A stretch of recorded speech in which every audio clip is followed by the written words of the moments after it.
And now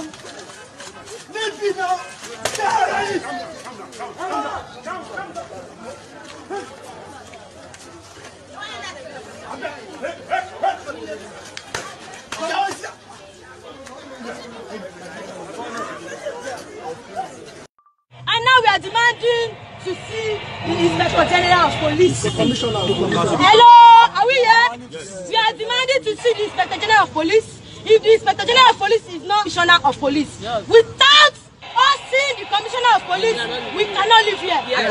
Yes. We cannot live here. Hello, please, this. Can we hear me? Can we all hear me? Yes. Are we live? Are we live? Are we live? Are we live? Can we hear me? Hello?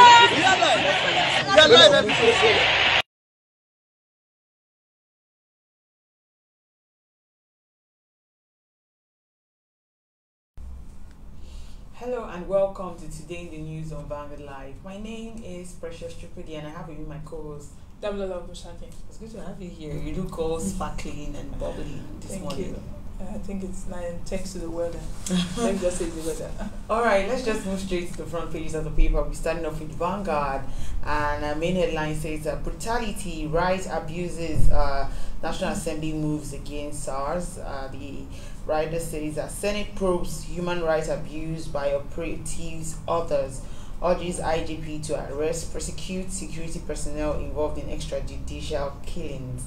Rep unveils a 30-day plan to tackle police brutality, probes alleged criminal activities of police units, to work with NBA, CSOs, others to draft new legislation to curtail SARS excesses, to impose strict disciplinary measures on erring officers, hashtag end SARS, pop stars not backing down on planned protests.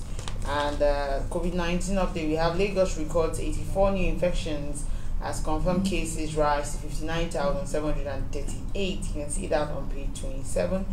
On stories above, we have IPOB, federal government okay 654 million naira to monitor frequencies in southeast. Misplaced priority, Ohanaeze says. You can see that on page 13. And on page 10, total closure of third mainland bridge begins tomorrow. On page 7, amid concerns over excessive borrowing, Senate approves a 13.8 trillion naira 2021 budget. Also, household records a 69% decline in income report. You can get that on page 19. Stories beneath, we have a photo story of a flooded Swahili market in Igwa, Bayelsa State. Creeks of the Niger Delta area are overflowing as River Niger swells. And on page 10, no personal issue with Oshoba. Let him declare stand on restructuring, says Adebanjo. And on ONDO Decide 2020, measures for peaceful, credible polls in place, says Buhari. 12 governors storm Akure for Akeredolu. We are fully behind Akeredolu Fayemi, Chairman Governors Forum, says. And from the front page of Vanguard, move straight to the Punch newspaper. And on the front page of the Punch newspaper, we have a bulk of education budget spent on the public varsities, 10,500 professors, and that's coming from the federal government. And the writer says education sector can't progress when ASUU goes on 6-month strike, says Wajuba. Nigerian lecturers least paid globally. Federal government not serious about knowledge economy, and that's coming from ASUU. You can see that on page 2. And moving on to the stories above the nameplates, we have Senator demands prosecution of killer SARS operatives. You can see that on page 7. On page 8, we have Buhari presents budgets today. Senate reduces President's delegation. On page 22, officials embezzled the COVID-19 fund. Workers didn't go get palliatives. That's coming from NLC. And on the stories below, we have a $1.5 billion liability. U.S. tribunal frees Nigeria, awards federal government $660,000.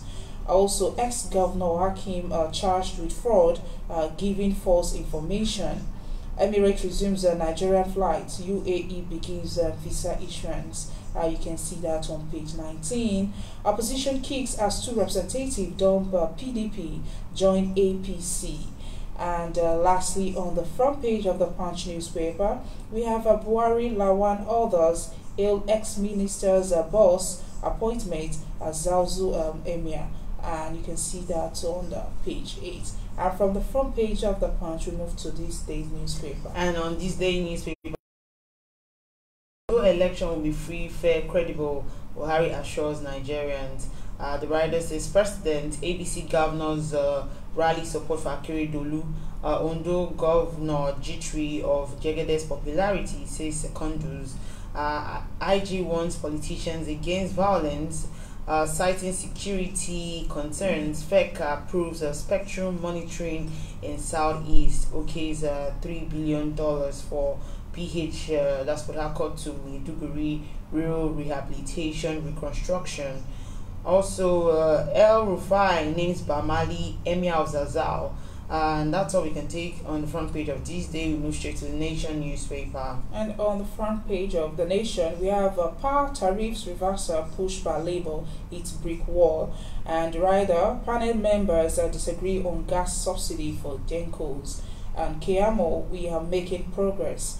You can see more of that on page 4. Buhari declares Akeredolu good brand as PDP sells Jegede, and parties hold final rallies. Candidates clash at debate.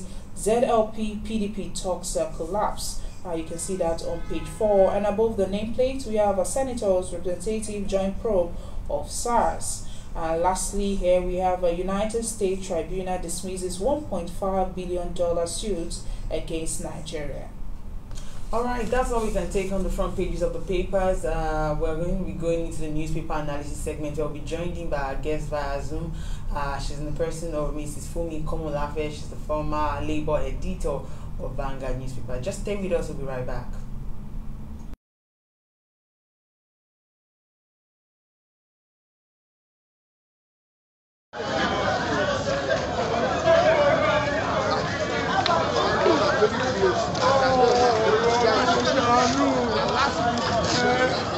Well, I mentioned very well, no.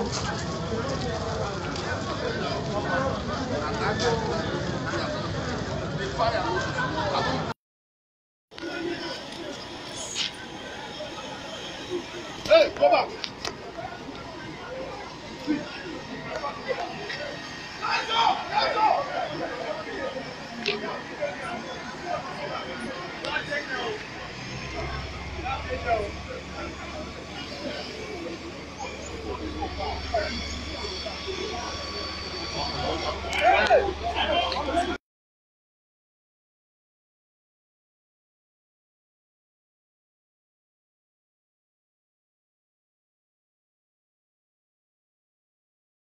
Alright, welcome back, and if you're just joining us, it's still Today in the News on Vanguard Live. My name is Precious Chukudi, and I have my co-host Tamlola Bushaki.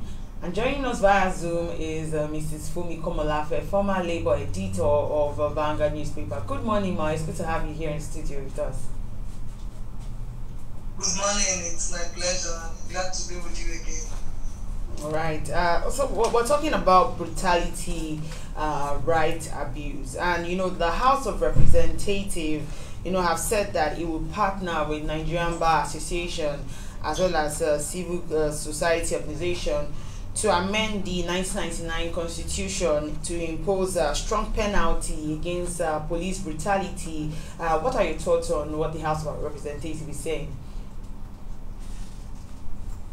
Well, it's a commendable move, but I think that the issue of SARS should be tackled right from the roots, and this has nothing to do with, may not have much to do with the law. Who recruits them? Who are the type of people that are recruited? Because you see, even when you come across these SARS guys, there's hardly a difference between their mode of dressing and that of an armed robber. Some of them are so shabbily dressed and they carry out, and you don't see them, as law enforcement agents. Rather, they look like enemies in uniform, where they are even in uniform.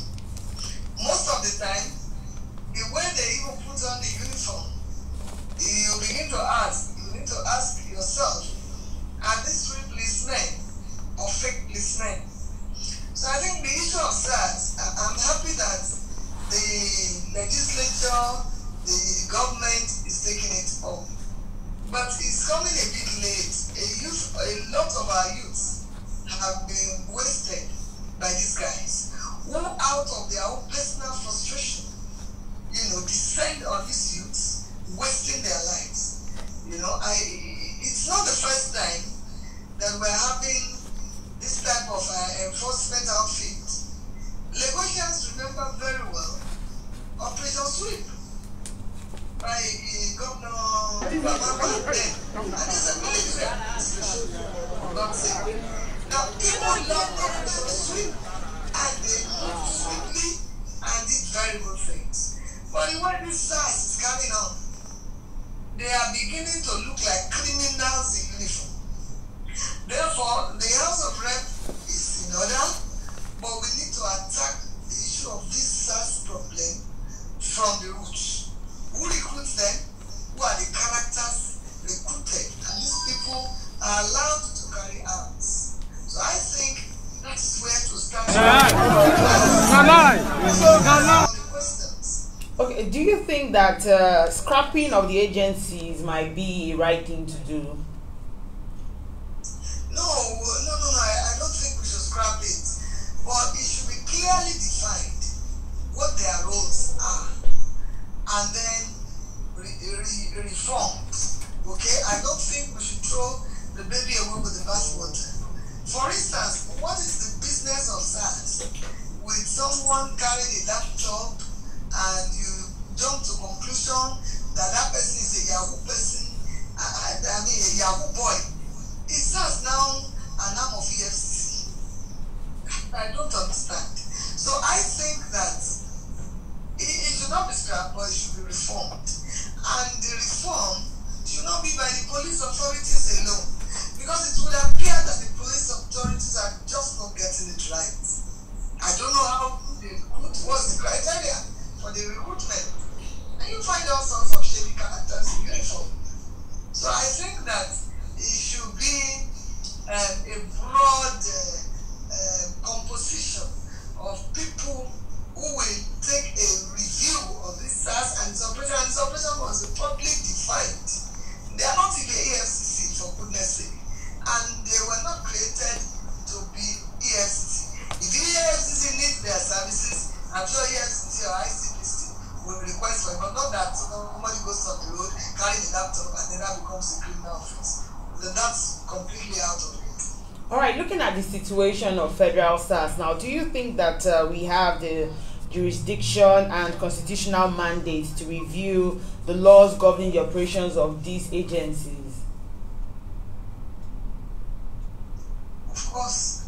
I mean, it's an agency of government. So definitely it's within the purview of the National Assembly to look at it. If it is a federal outfit, even if it's a state outfit, we don't have state police yet. So the Nigeria police itself is an outfit of the federal government. So it is right for the legislature to look at it, and then the executive, I can't see anything seriously that the executive is doing, except that the IG speaks, I will reform, I will do this, and we have had that several times, and nothing has come out of it. He's not the first IG to say that. I don't know why they are incapable of reforming the organization. I don't know why. All right, for the benefit of a functioning system of policing in Nigeria, what do you think are the necessary steps to ensure that those who we've granted authority to safeguard lives and property in the state are held to the highest standard of professional conduct? Yeah, that's why I said we must look at the recruitment policy. Who is recruited? How are they recruited? Are their roles defined? Do they get it? Is there a clear definition of what role they should play?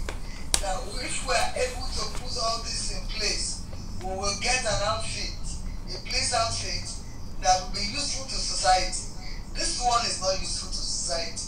It is taking lives of people unnecessarily and innocent people for that matter.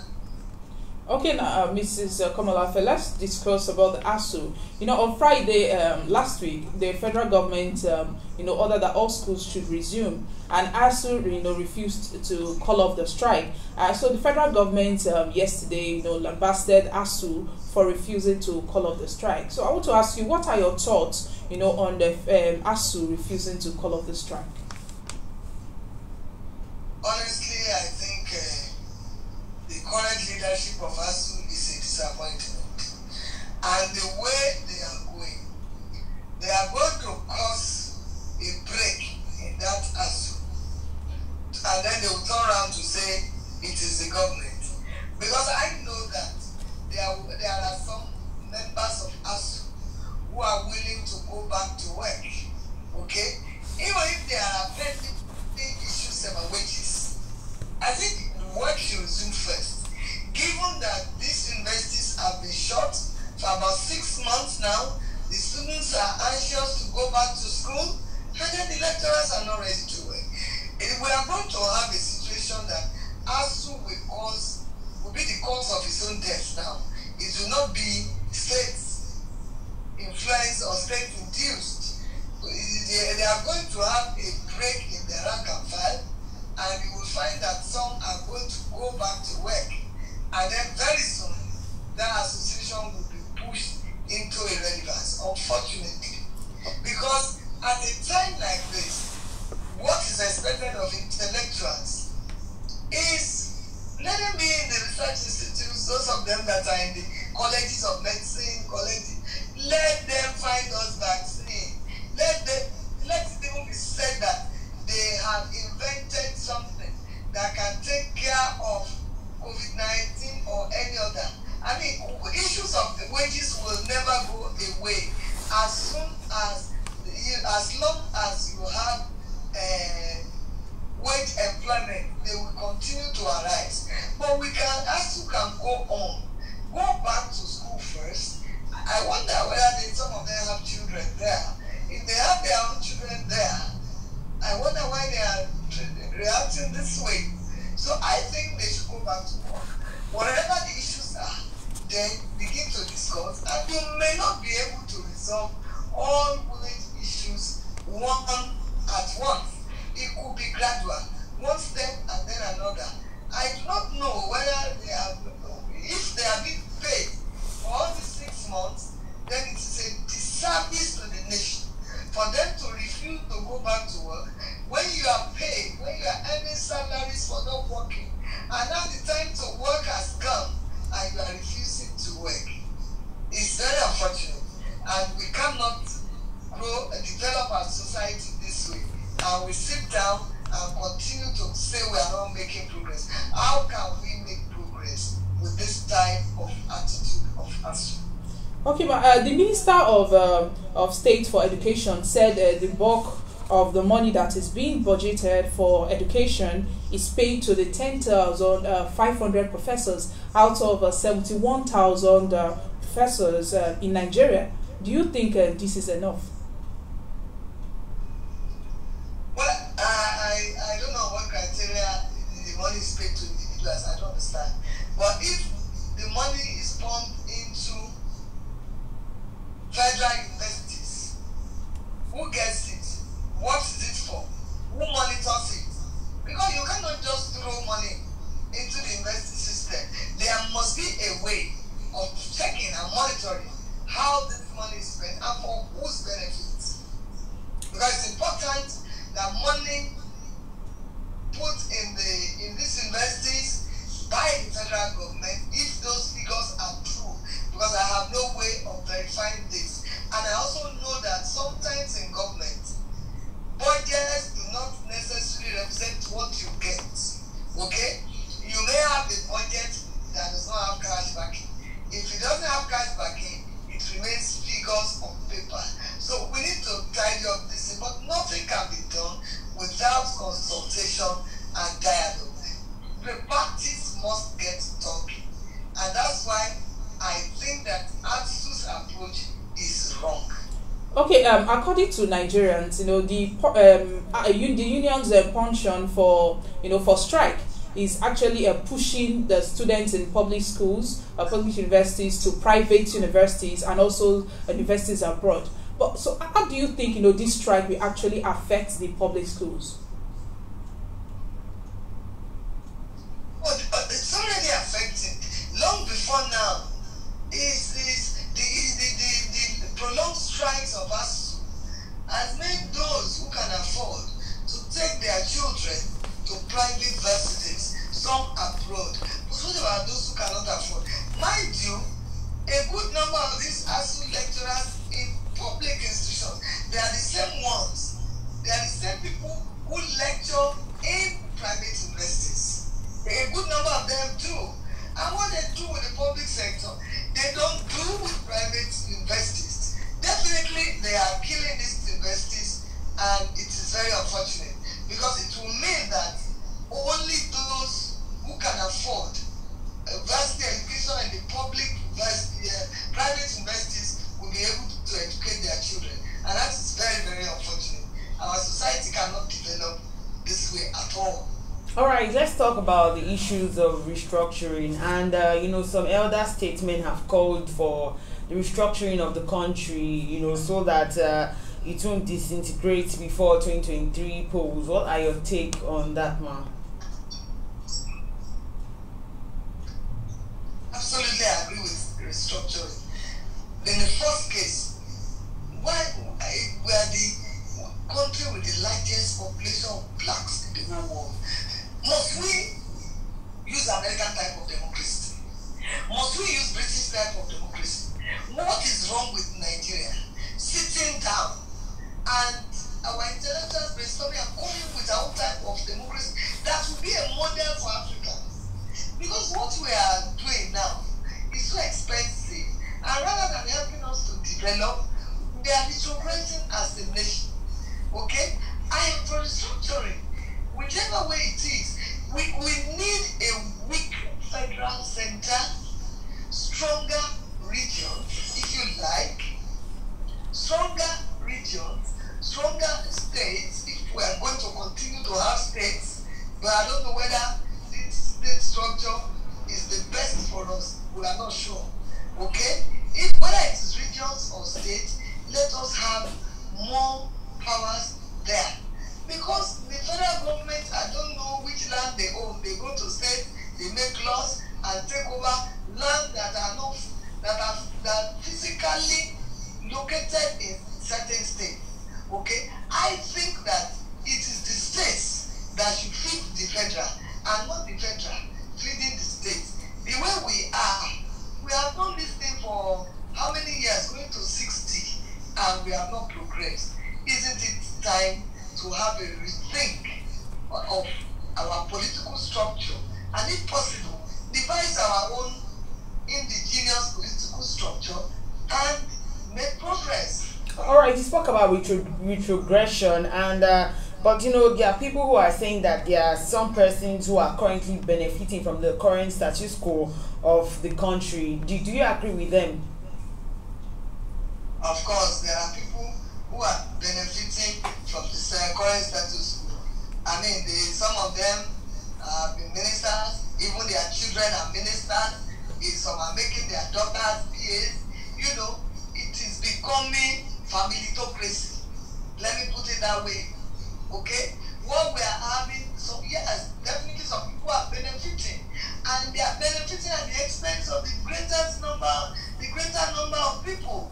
The masses of our people are getting impoverished by the day. We need to restructure, and in restructuring also means that even states should look at responsibilities they can shoulder and the ones that they cannot shoulder. For instance, some states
position, son takes a position, and very soon we are going to have grandchildren taking positions. And some families are using state resources to enrich themselves at the expense of the poor. That's not the kind of restructuring we are calling for.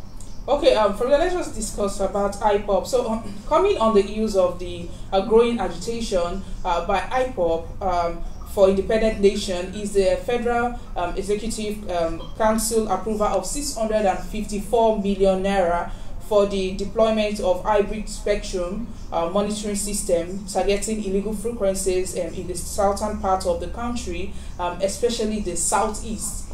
What are your thoughts on this money approval?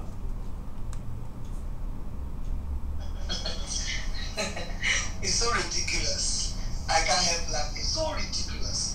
I mean, can you imagine if you put that 654 million into roads alone in that south, that same southeast, wouldn't there be an improvement in the lives of people? If you put it on education, if you put it on health, wouldn't there be an improvement of the life of the people? You cannot. This cannot stop agitation, and this cannot buy the conscience of the people.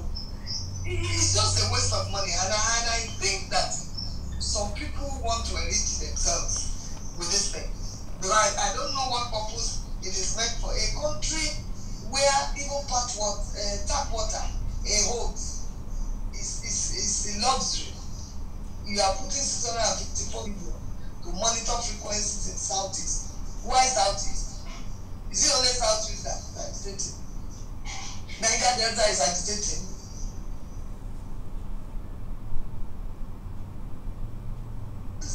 It's so ridiculous, honestly.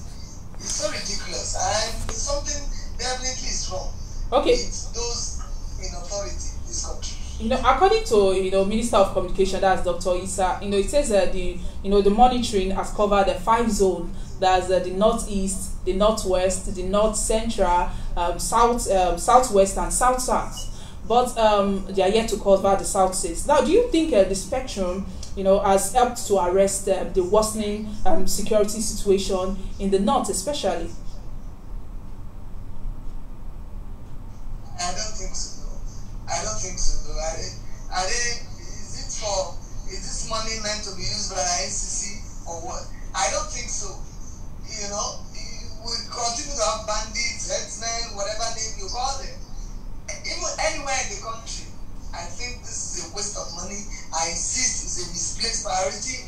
This money can be used for something else.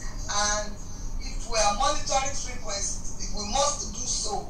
If that's part of our security strategies, then there should be a less expensive way of doing this. And it's not at this time that we will come and put 654 million to monitor frequencies. It doesn't make sense to me. I'm sorry. Okay, so let me just ask you this. According to the self-acclaimed president of Biafra Zionist Federation, it says that they are looking forward to the declaration of Biafra by November 3rd, the election night of the United States of America. As diplomatic engagement with the American president under Donald Trump has been fruitful. What are your thoughts on this? I think the problem with IPOB is that it doesn't even have the full mandate of people in that part of the country. A good majority of people in that part of the country still want to be part of Nigeria. So it has not conducted any referendum, where people have agreed that they won't be Biafra. I know a lot of people from that part of the country who still want to be part of Nigeria. If there are issues, let us address it. But then, what fuels this thing is the arrogance of those in power and those who think that a section of the country must lord it, or some sections of the country must lord it over others, and injustice is what we are having by the day. Unfairness, injustice, and all sorts of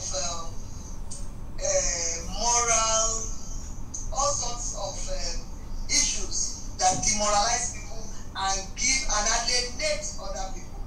We all know what is right, but for some selfish reasons, Because some people want to remain in power. They want to keep some people perpetually under, and that cannot happen. Because human beings have the capacity to resist, and they will continue to resist. But no government can stop that. But Ma, do you think, the declaration of Biafra on November 3rd, the election night of United States of America president, do you think it will actually work that day?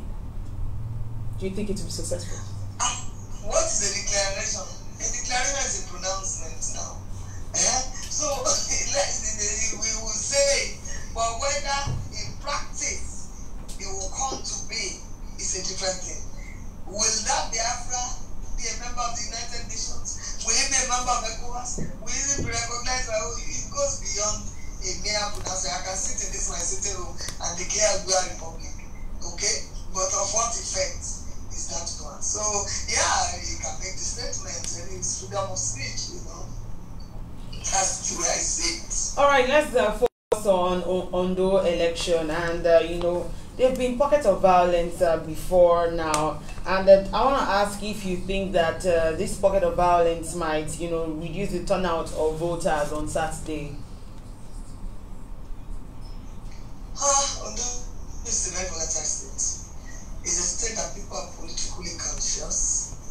I will not rule out violence because we have seen some violence even during the campaign. But I tell you, the people know what they want and they vote for who they want. Anybody that attends in those states may not live to tell the story because people are conscious. But then, what's the choice really between 6 and half a dozen? Well, here now we have 3 parties coming out, 3 clear parties, at least not 2 like I do. Here we have 3 major parties. But let's see how it goes. But I know that the people of Ondo are very, very politically conscious. Okay, what are your expectations for this election? Well, I expect that the votes of the people will count.